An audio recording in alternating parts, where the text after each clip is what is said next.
humanización dentro del entorno sanitario es el carácter, o debe ser uno de los caracteres identitarios de nuestro trabajo. El modelo sanitario en sí mismo ha pasado de un modelo de asistencia paternalista, de seguimiento y de tutorización de los pacientes y de los ciudadanos, a un modelo de independencia del ciudadano en la toma de sus decisiones. Y esto lo tenemos que trasladar también, o lo estamos trasladando, a la atención más cercana o más humana.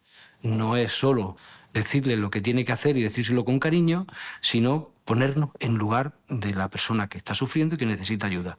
Y eso es un concepto distinto, es un concepto mucho más desprendido, mucho más generoso y mucho, perdóname la expresión, mucho más humano. Bueno, la importancia de la humanización en la sanidad es la esencia misma del servicio sanitario. Nosotros entendemos el servicio sanitario como un derecho a la protección de la salud y sin humanización no sería posible proporcionar en los términos adecuados ese derecho.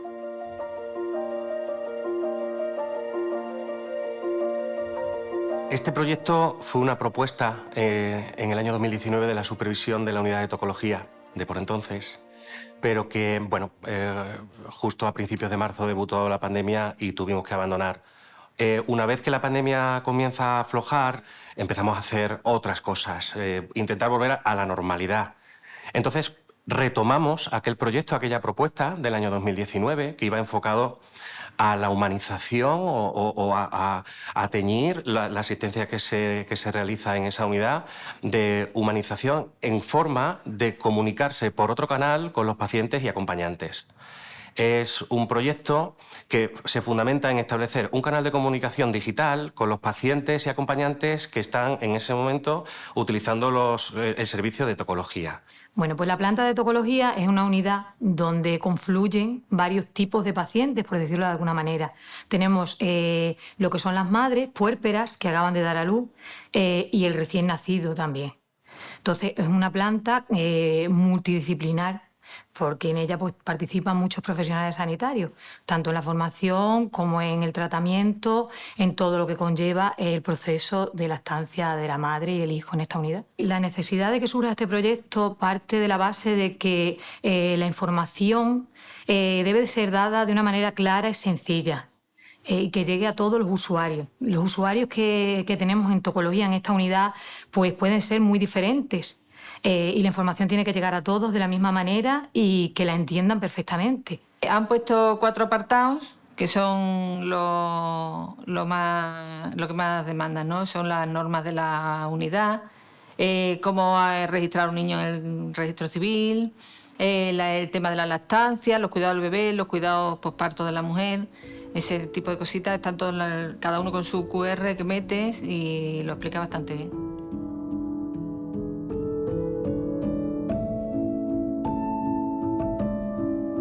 Bueno, pues el proyecto Hospitales Humanos surgió porque la directora de enfermería se lo comentaron a ella y fui yo al despacho y me lo comentaron, que si queríamos presentar un proyecto. Entonces lo último que teníamos en la planta, más novedoso, era el acompañamiento de los padres a quirófano con el coche. Teníamos entonces un coche eléctrico que se utilizaba por aquí por la planta cuando algún niño se quería montar. Entonces decidimos que, con colaboración con anestesia, que el niño fuera montado en el coche y los padres pues, acompañando al niño todo el camino, entran en quirófano con él y bueno, pues la verdad es que es un proyecto que hemos notado un cambio importante, sobre todo porque los niños vienen con miedo y se relajan al montarse en el juguete, ¿no? El proyecto lo integra todas las unidades funcionales de quirófano, es decir, todas las especialidades quirúrgicas, para entendernos, el servicio de anestesiología a la cabeza, en el sentido de que estamos presentes en todos los quirófanos, la enfermería de quirófano, fundamental, importantísima, y el servicio de pediatría. El proyecto de hospitalización con menos angustias y miedos y más diversión arrancó a raíz de la idea de crear una zona de pediatría en la que los niños pudiesen estar lo más a gusto posible cuando están en la hospitalización en la planta y cuando van sobre todo al quirófano, ¿no? Entonces, la parte de la hospitalización Parte de la sala de juegos queríamos aprovechar la zona que tenemos al aire libre, que es el jardín.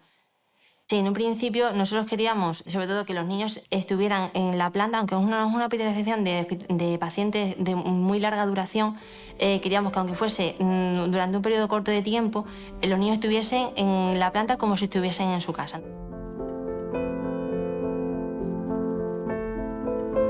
Pues este proyecto a mí lo que me hace es que me permite poner de manifiesto la tarea que nosotros hacemos como enfermeros de primaria, que es no solamente es la salud de la persona, la salud física, sino también la salud mental.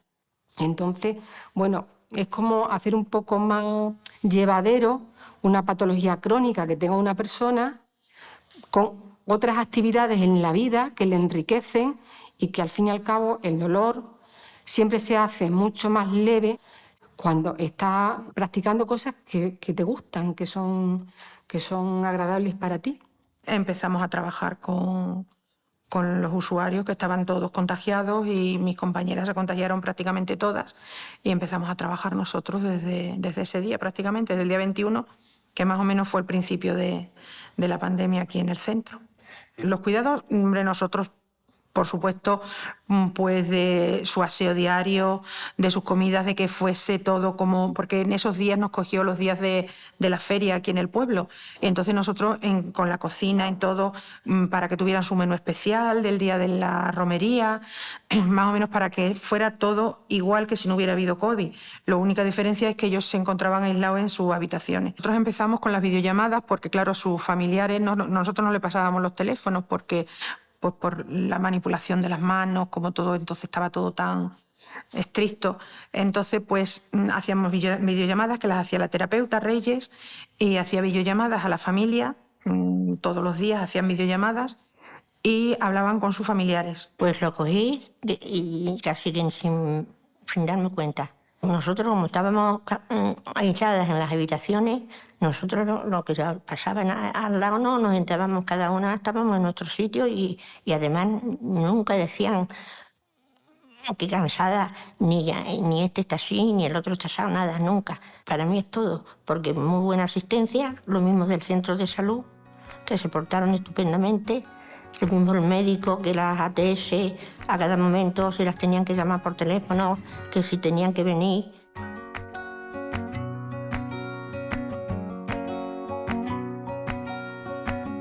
La necesidad de este proyecto pues se basa principalmente en el abordaje multidisciplinar del paciente una vez que ha salido de la UCI. El paciente, cuando se daba de alta de la unidad, iba a la planta, de la planta iba a su casa y lo más probable es que, si tenía suerte, tuviera algún tipo de revisión posterior por su médico de familia. En este caso, nosotros lo que pretendemos con este proyecto es reivindicar el rol del médico intensivista como principal coordinador de las patologías del paciente una vez que está dado de alta de la UCI y necesita reinsertarse de nuevo en su vida habitual, tanto personal como profesional. El síndrome post-UCI es una entidad que ya está descrita hace varias décadas y no se le ha dado la importancia que tiene hasta hace muy poquitos años. Es un síndrome que engloba varias esferas del entorno de un paciente que ha sido dado de alta de una unidad de cuidados intensivos, entre ellas pues la esfera física, la esfera psicológica y la esfera cognitiva. Pues mi ingreso en UCI fue por motivo de la enfermedad COVID, después de esta pandemia. Cogí el COVID y llegué en una circunstancia ya bastante avanzada de la enfermedad y decidieron con buen criterio pues meterme en UCI para tener lo que es la vigilancia y echar la carne al asado como la echaron para intentar sacarme de esta enfermedad, ¿no? Esa llamada de ellos a posteriori, cuando una vez llegas a casa, en el sentido que tienes un seguimiento con ellos y te da lugar a pensar de que hay alguien ahí que te va a apoyar y que no estás solo a efecto de enfermedad, por mucho cariño que te den en tu casa, necesitas la parte profesional, pero esa parte profesional con un trato humano como dan ellos es bastante mejor, no, pues muchísimo mejor. Te da como una sensación de cobijo, ¿no? Con ellos, de que te hace un seguimiento. Yo nada más que tengo palabras de agradecimiento. Yo en mi casa se le llaman nuestros amigos los de la UCI.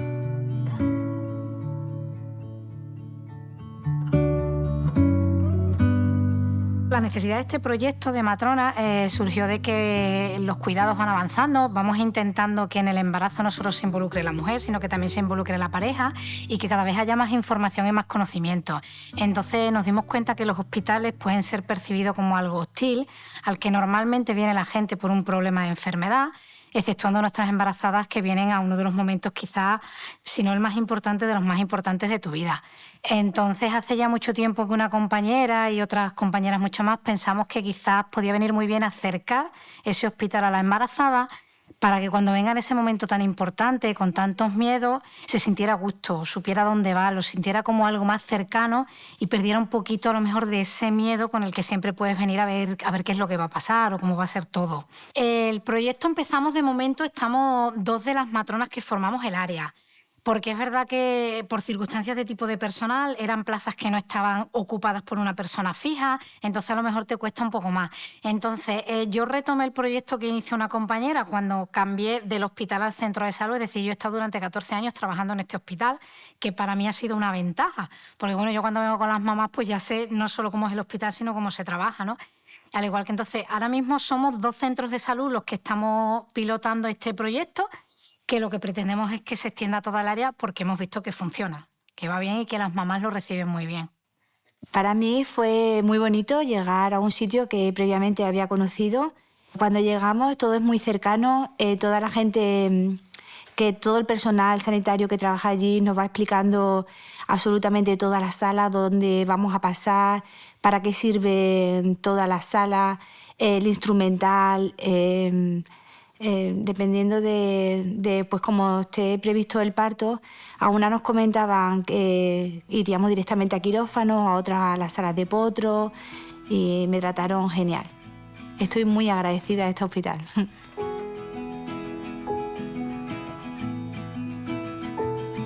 Este proyecto surgió ante la demanda de las mujeres de nuestro área, que solicitaban el poder tener un parto lo más natural posible, evitando intervenciones que no fueran necesarias. Las personas que integran y que forman parte de este proyecto es las matronas que trabajan en el hospital y, bueno, y el servicio de ginecología, claro. Y pediatría, que también es que este hospital tiene una idiosincrasia que es como una pequeña familia, estamos todos juntos, está pediatría, maternidad, paritorio y abogábamos todos por este tipo de parto. Y por supuesto tuvimos el apoyo de la dirección del hospital. Yo soy matrona, ¿no? Soy matrona en el servicio de atención hospitalaria, entonces pues mi labor es acompañar a las mujeres en ese proceso. Entonces nosotros yo personalmente lo que hago es, una vez que llegan las mujeres, lo primero es preguntarle cuáles son sus ideales con respecto al parto, y en función de la idea que tenga la mujer, pues acompañarla en ese proceso, respetar en todo momento su autonomía y ofrecerle pues todos los recursos estos de los que hemos hablado anteriormente, ofrecerle todos estos recursos para que el proceso de parto sea pues lo más fisiológico posible y lo más respetuoso posible. Y entonces nosotros con este proyecto lo que buscamos es atender esas necesidades de un parto más natural, menos medicalizado en ese sentido, dejando un poco que las mujeres sean parte activa de este proyecto y no tanto la medicalización en sí.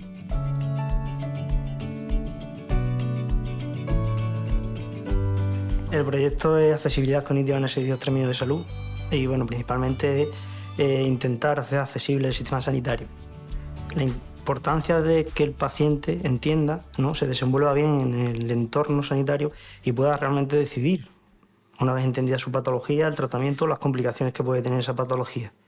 Entonces, me he dado cuenta que hay muchos pacientes pues, que salen de dudas, salen con dudas de la farmacia, de la consulta, mejor dicho.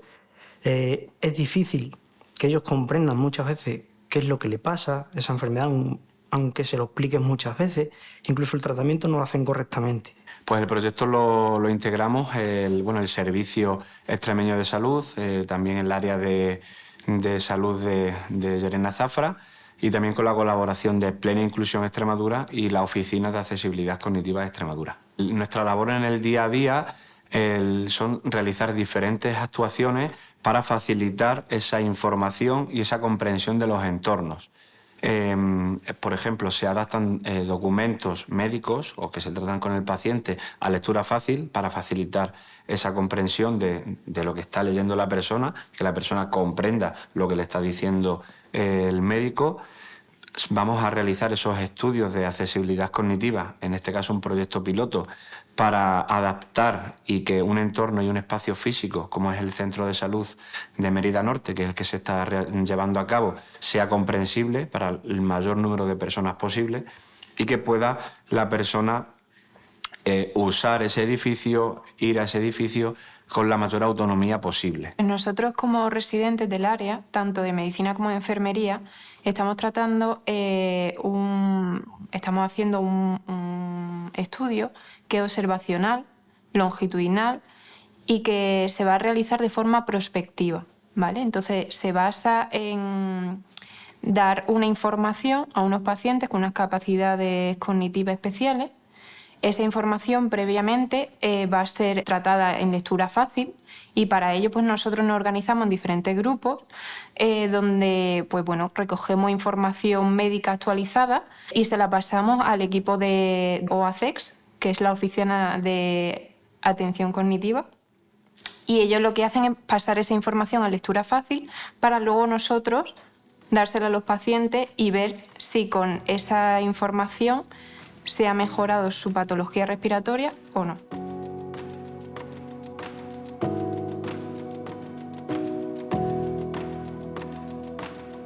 Pues el proyecto Coraje surge de la idea de vincular dos colectivos, dos colectivos esenciales, ¿no? El sociosanitario y el sanitario. Y aparece la idea hace un año, hacía un año del virus, notábamos también cierto cansancio en los chicos y nos pareció que necesitábamos referentes. Entonces buscamos en ese colectivo de sanitarios cómo hacerles un homenaje. Entonces, bueno, en principio lo más fácil era hacer dibujos. Teníamos claro que iban a ser ilustraciones publicitarias, en esa idea la íbamos a enfocar por ahí. Pero queríamos ir más allá y queríamos que esas personas, esa ilustración publicitaria, esos retratos fueran reales.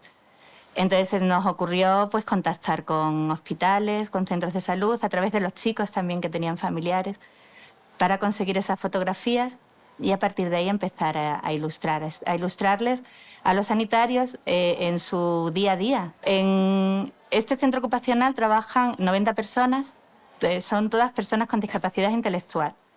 Hay pues, varios síndromes, equifrágil, síndrome de Down, inteligencia límite, bueno.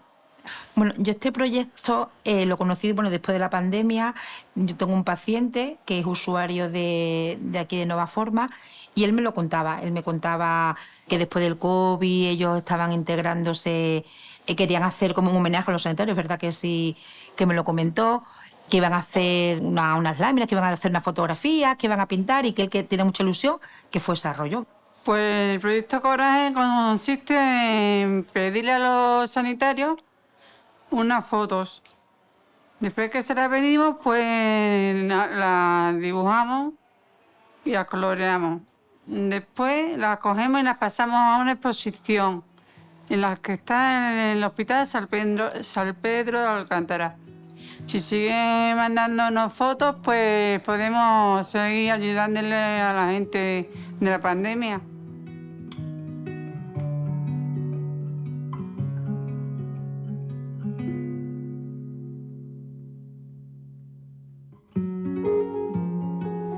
La Fundación Estampa se crea en el año 2012 con la idea de poner en marcha el programa Ponte Guapa, te sentirás mejor, para solucionar los problemas que tienen las pacientes en tratamiento contra el cáncer con respecto al cuidado de su piel, que sufre mucho durante el tratamiento, y también con la finalidad de recuperar el aspecto natural, que muchas veces se ve deteriorado por los propios tratamientos. No tan solo por la pérdida de pelo, que también, pérdida de cejas, pérdida de pestañas, pero muchas veces la piel pues cambia de color, aparecen manchas. Entonces, toda esta serie de modificaciones afectan directamente a la autoestima e impiden a las pacientes muchas veces hacer su vida normal. Los talleres del programa Ponte Guapa, te sentirás mejor son talleres prácticos impartidos por profesionales de la cosmética voluntarios, donde se describen y se aplican de forma totalmente práctica por parte de las pacientes los pasos básicos para el cuidado de la piel y para el maquillaje, siempre teniendo en cuenta que hablaremos de pacientes oncológicas cuya piel no tiene problemas específicos, más allá de los más corrientes durante los tratamientos, que es una mayor sequedad, una mayor sensibilización, problemas de fotosensibilización, que son reacciones exageradas a la radiación solar. Es un proceso que tú miras y dices, pero si esa no soy yo, pero si yo no era así, te ves mal, te ves horrible, te ves fea, te ves de una manera diferente totalmente, que no eres tú, que te miras y no te crees que seas tú. Pero bueno, si tú haces un taller, si te van animando, si te van poniendo pautas para que tú te sientas mejor, pues claro, tienes que agarrarte a todo eso y todo eso te enriquece, por lo menos a mí personalmente, y te ayuda a que tú te sientas mejor y que tú digas, pero bueno, si yo antes estaba guapa, ¿por qué no voy a ponerme guapa? ¿Y por qué cuando esto pase voy a ser la misma persona de antes? Claro, al principio cuando empieza a caerse el pelo, pues claro, es duro. Cuando te tienes que rapar, claro, todo eso va impactando mucho, pero bueno, vas como día a día. Al final luego lo que al principio te parece, cuando se te cae el pelo, es como una cosa malísima, que dices tú, madre mía, pero si es que no soy yo. Luego ya, cuando pasa el tiempo, ya dices, pues no era tan importante al final. Bueno, pues no estás ni fea, ¿no? Pero estás al final hasta guapa, ¿no? Porque bueno, al final vas pasando, ¿no? Va evolucionando la enfermedad. Entonces, es un cambio de identidad, pero bueno, te viene bien, porque bueno, al final eso te enseñan a hidratar la piel, que la piel pues pierde mucho tono, pierde brillo, entonces bueno, pues aprendes a hidratarte, aprendes a cuidarte mejor la piel. Bueno, pues la verdad es que es como vas aprendiendo sobre la marcha, o sea, un poco los cambios que vas sufriendo y por otro lado cómo mejorar tu día a día, cómo vas avanzando poquito a poco.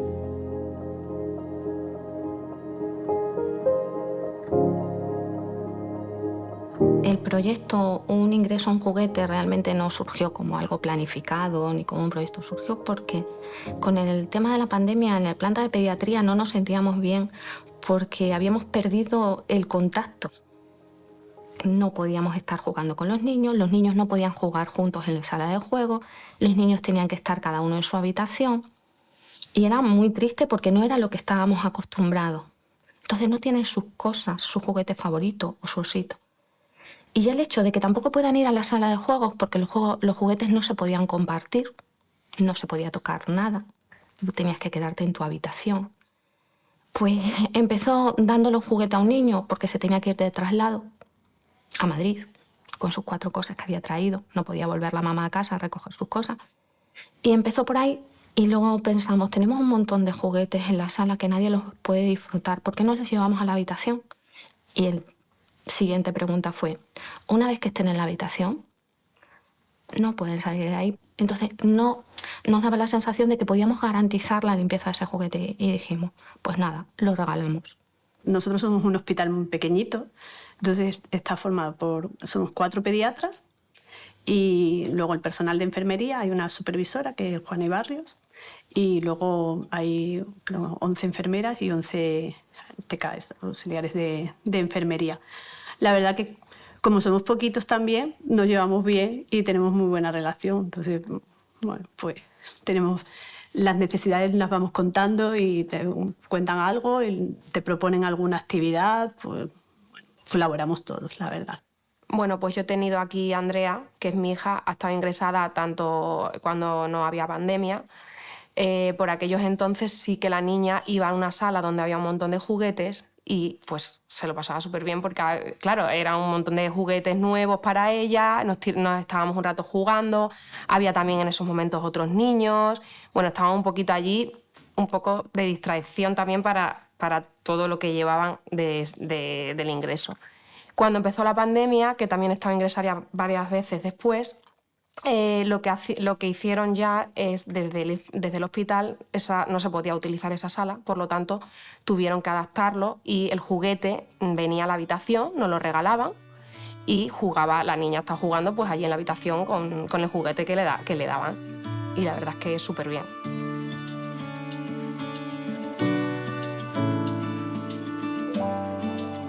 Bueno, sobre todo estaba justificado porque somos conscientes de que hay una diferencia en la atención de estos pacientes. Ha habido mucha desigualdad y mucha fragmentación en la asistencia entre niveles asistenciales y dispositivos de los que se disponía en cada área.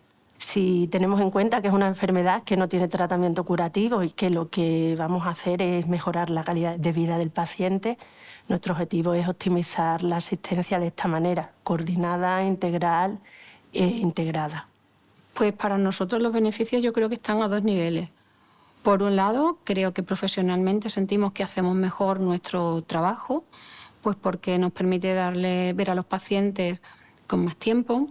Tenemos más facilidad pues, para ver los pacientes en el tiempo que consideramos adecuado o de acuerdo a sus necesidades, como te comentaba antes, sin estar sometido pues, a la rigidez de citas de otro tipo de consultas, el contar con una colaboración más estrecha con otros compañeros. Eso a nivel profesional y a nivel humano, pues lo que comentaba antes Ana, que también percibes la satisfacción de los pacientes que se sienten pues, mucho más apoyados. No solamente es la calidad de la asistencia en el aspecto científico, sino ellos se encuentran pues, mucho más respaldados y mejor atendidos. Y eso es palpable desde las primeras visitas, incluso en los inicios, pues la ilusión con la que han acogido el proyecto es una cosa evidente en los pacientes. Tenemos una relación paciente-enfermera-médico muy importante, ¿vale? Porque incluso ellos están súper contentos y alegres cuando entran en la consulta y ven al equipo que tienen, ¿no? Y que se ven apoyados por todos nosotros. Soy paciente de ELA, una enfermedad rara que yo desconocía. Hasta que no me explicaron lo que era, ya tengo noción. Todos los pacientes de ELA me imagino que saben dónde va a llegar esta enfermedad. Y bueno, hay quien, por la forma de ser o el carácter, se lo toma de una forma, hay otra gente que se lo toma de otra. Yo soy positivo, sé cómo va a acabar esto, pero bueno, vivir el día a día, el día a día. El beneficio que tiene que todo se une, todos los médicos que... Yo en mi caso hoy, por ejemplo, tengo neurólogo, tengo radiología, tengo endocrino, tengo neumólogo. Entonces, todas esas cosas que me las puedan hacer en un día, a mí que soy de Badajoz, bueno, pues lo admiro, que todo se me puede hacer, pero gente de pueblo no se puede desplazar un día para el neurólogo, otro día para el neumólogo, otro día para el endocrino. Eso ellos no saben lo que es.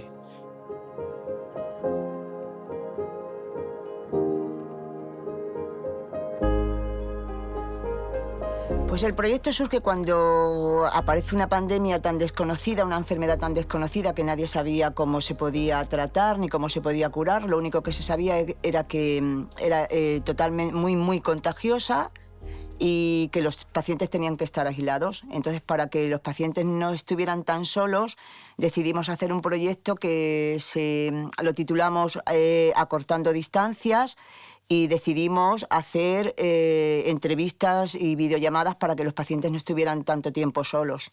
El proyecto lo hicimos entre la directora médico del centro, una compañera mía, auxiliar de enfermería, técnico de enfermería y yo. Yo aprendí mucho porque aprendí a ponerme el EPI y junto con mi compañera, junto con la técnico de enfermería, pues entrábamos las dos y veíamos un poco cómo estaba el paciente y decidíamos a qué paciente le podíamos hacer la entrevista y a qué pacientes no. Entonces, nada, si el paciente decía sí, por favor, quiero ver a mi familia, quiero hablar con mi familia, nada, ir a la familia. Yo me ponía en contacto con el familiar o el familiar se ponía en contacto conmigo y así empezamos el proyecto. Me llamaban, acordábamos día y hora y normalmente todos los lunes, todos los miércoles y todos los viernes hacía entrevistas.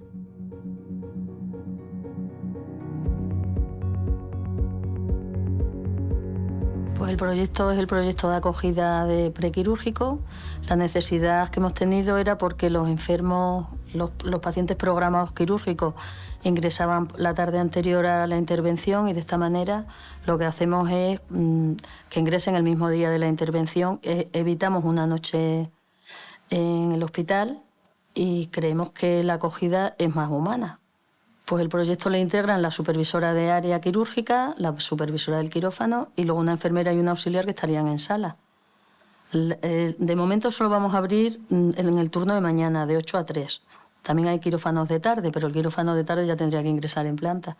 Y luego nuestro objetivo próximo es también abrir la tarde, para que los enfermos que ingresen por la tarde también tengan la unidad prequirúrgica abierta. Pero vamos a ir abriendo poco a poco.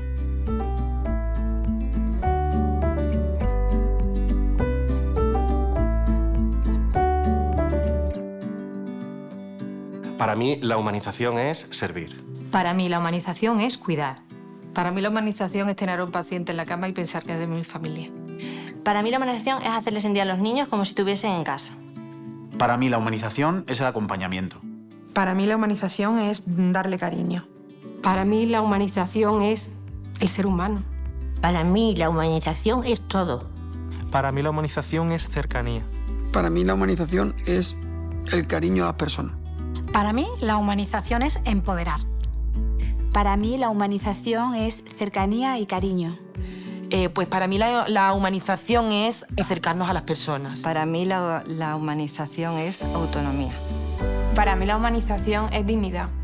Para mí la humanización es la igualdad de oportunidades. Para mí la humanización es sensibilización. Para mí la humanización es ser asertivos.